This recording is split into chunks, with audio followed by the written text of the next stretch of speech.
Happy Head by Josh Silver left me on the edge of my seat. So how did Dead Happy, the sequel, leave me feeling? Let's discuss.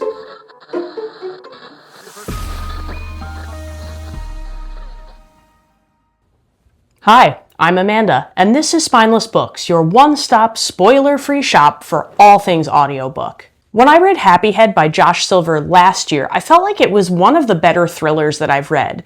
I'm not sure what it is, but I feel like the thriller genre doesn't really work for me in book form, and in fact, I'm going to be doing a video about that fairly soon.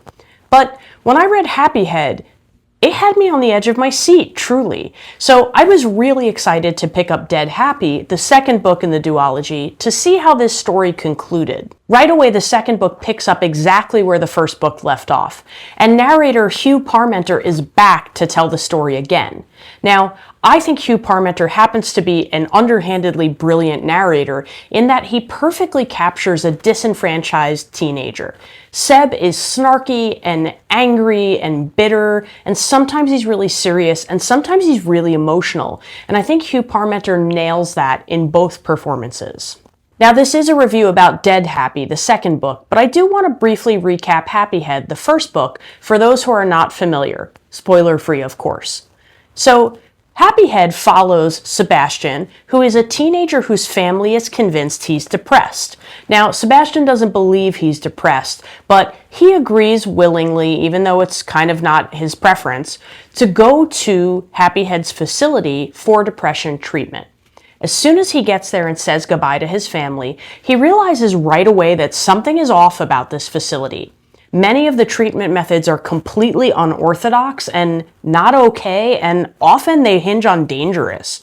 So Sebastian then finds himself wanting to get away from Happy Head, and most of the first book is the story of his attempt at figuring out what's going on and getting out of there. Now, the second book hit the ground so hard and started running so fast that I actually felt like I wasn't sure what was going on for a little bit. I would highly advise, unless you have just read Happy Head, do yourself a favor and recap, because to me, that is what equated to the feeling of me not really knowing what was going on right away. It was just the distance in time and the fact that these books feel like two parts to the exact same story. Most of the characters from the first book are present and reoccur, and they are the same characters that you know, although many of them have an evolution in this book.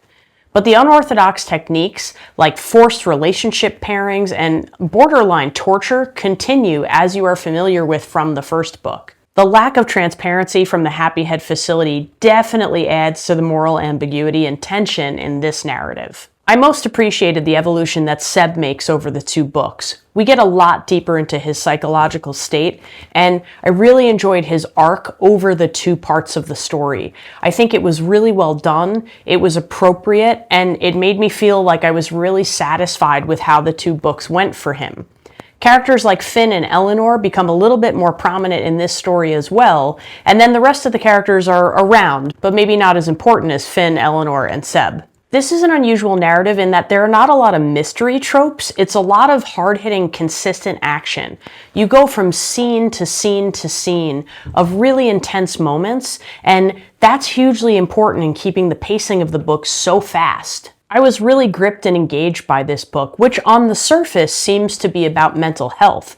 However, there's a lot more to this story. There are things like conformity and individuality, and how do you stand up for yourself when things are not right? Dead Happy, more so than Happy Head, has some very disturbing moments in it. There's a lot in this book that is a little bit borderline violent, and it's harder to stomach than the first book. The first book is sort of the warm-up for the conclusion, and just know as you go into it that this one's a little bit more intense. I will say, however, that those disturbing moments are poignant, and they are relevant to the story's context. They're not in there just for shock value. Again, without spoiling anything, I appreciated how Josh Silver concluded this story.